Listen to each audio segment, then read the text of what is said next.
গুরুত্বপূর্ণ, মনোযোগ দিয়ে শুনুন। এক ইহুদি কিশোর রাসূল সাল্লাল্লাহু আলাইহি ওয়াসাল্লামের খেদমত করত। ইহুদি কিশোর কোন ধর্মের কিশোর বলেন তো? ইহুদি কিশোর প্রায় আসতো, রাসূল সাল্লাল্লাহু আলাইহি ওয়াসাল্লামের কাছে আসতো, রাসূল সাল্লাল্লাহু আলাইহি ওয়াসাল্লামের সেবা করত। কিন্তু তাকে কখনো রাসূল সাল্লাল্লাহু আলাইহি ওয়াসাল্লাম দিনের দাওয়াত দেন নাই।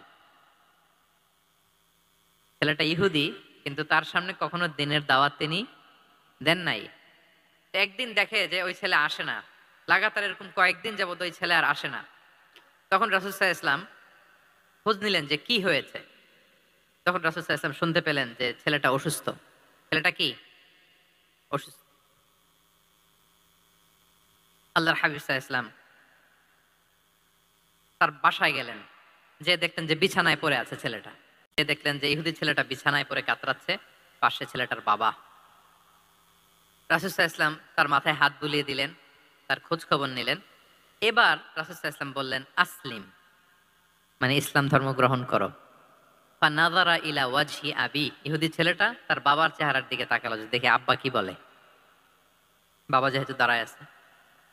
ফানাযারা ইলা ওয়াজহি আবি, বাবার চেহারার দিকে মুমূর্ষু ছেলেটা বাবার চেহারার দিকে তাকালো। তো বাবা বলল, আতি আবুল কাসিম, মানে আবুল কাসিম যা বলে তাই শোনো।